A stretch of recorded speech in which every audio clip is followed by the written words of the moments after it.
Suicide is the third leading cause of death for teens in the United States. Everyone knows someone who has committed suicide or has attempted it. One of the leading causes for teen suicide is from bullying, whether it be cyberbullying or bullying someone to their face. But what are we doing to stop this?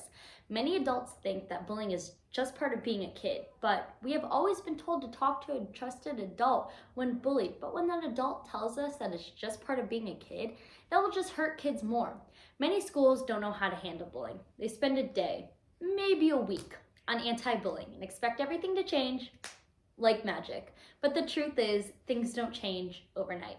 Schools need to do a better job of teaching kids how to not be a bully and how to not be affected by bullies. I have been to 5 schools across 2 different school districts, 2 elementary schools, 2 middle schools, and 1 high school. And I have yet to be affected by bullying or bullied, which has always confused me, especially since I moved. I have different experiences because I grew up in a different place, but most importantly, I was taught differently. I've been taught about bullying since I was in kindergarten, which some might say is too young, but is it really? According to the Department of Health in New York, bullying can start as soon as preschool. It gets worse in middle school and continues into high school. But kids reflect what they've been taught. Teaching kids at a young age when their brains are still trying to develop will cause a less likelihood of them becoming bullies in the future. But we also need to teach them about it consistently.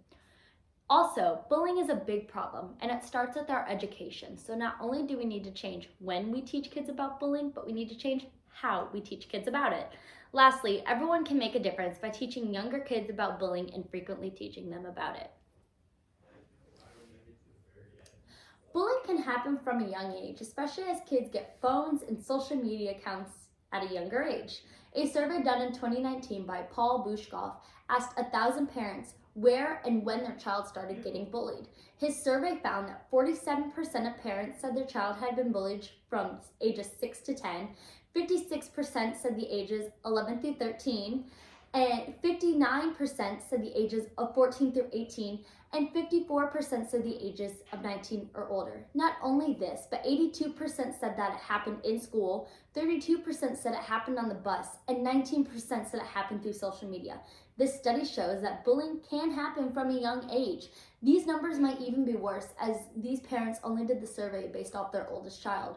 When kids are young, everyone tries to teach them basic skills to remember through life.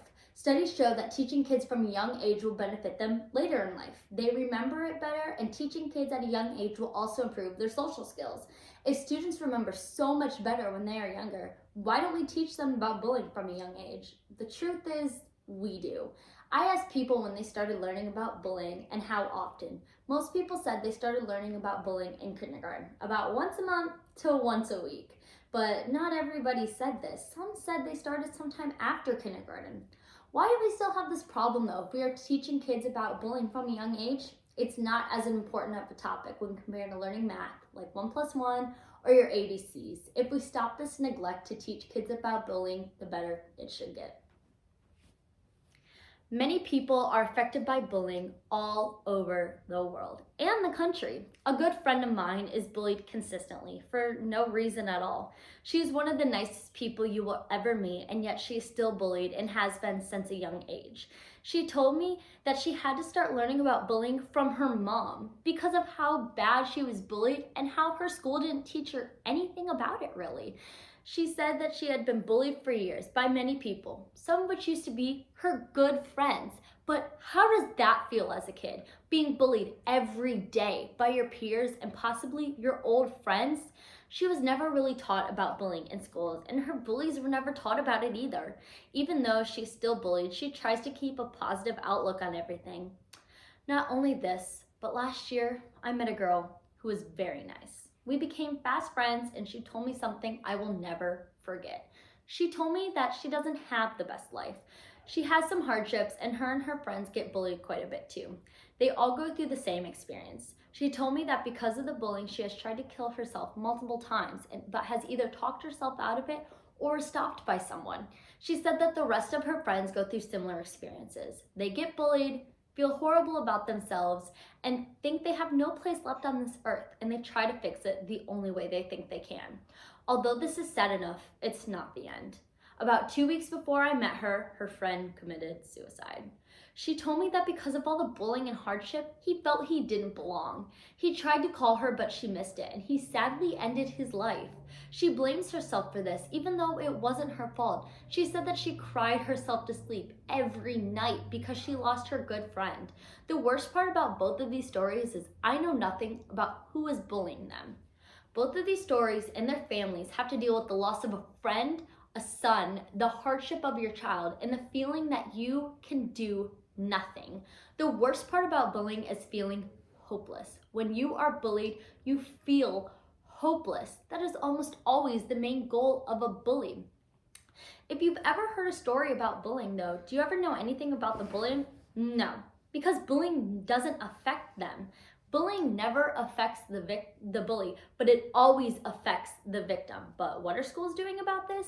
Most schools say they are a bully-free zone, but what happens outside of school or behind teachers' backs?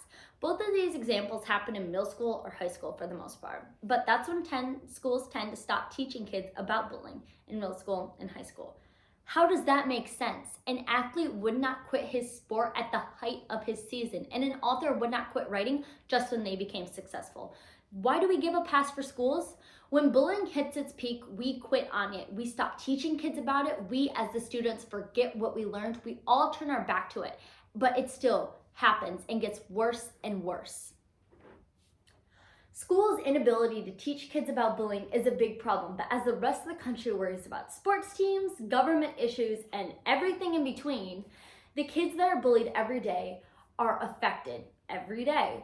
Parents try their best to do all they can, but one voice is not enough. What parents will teach their kids is what they learned in school, but I have already covered how their learning had been cut short and how they forgot most of it as kids. How is that supposed to change when they're adults? The first step schools can take is to not neglect bullying when they get to middle school. Make it a priority like math or English, not something you talk about once a year, then forget. As I said before, I've been to 5 schools across 2 different school districts, and they all taught bullying differently. The most common was with a sad video and a sad statistic. This is made to scare you into not bullying by showing you what your actions could do, but nobody pays attention, and we all forget it within a week. The best way I was taught was with the 7 Habits of Highly Effective Kids. One of the schools I went to taught us every day using the 7 habits as a basis. They didn't use videos, they used handouts, binders, teachers, and parents. They had students tell other adults about the program. The more I asked people about how they learned about bullying, they all tend to give the same answers. Started in kindergarten, ended about middle school, I don't remember much, and it was with a video. Also, all of these people said they have been bullied or know someone who has been bullied. I was taught with the 7 habits. I remember each habit: control your weather, the debug system, and don't be a bystander. The list goes on and on, but most importantly, I had never experienced bullying or heard of people being bullied until I changed schools and the 7 habits were no longer a thing. Even as I went to middle school, it was still a big deal, so nobody got bullied. As 6th graders in middle school, we were never affected by bullying. Also, the teachers at our new school always said they could tell the difference between the kids that went to my school who were taught the 7 habits versus the kids that didn't, by how we carried ourselves, how we talked, and how we handled situations. Schools need to take more action to stop bullying. They need to stop forgetting about it after elementary school. They need to choose to want to make a difference and to change. Change happens with someone wanting to make a difference. As Sean Covey said, even with all these changes, a few things haven't changed. Choice hasn't changed. We are still free to choose what we want to do with our lives. Schools need to want to make the choice to change how they deal with bullying to make the lives of students better. Thank you.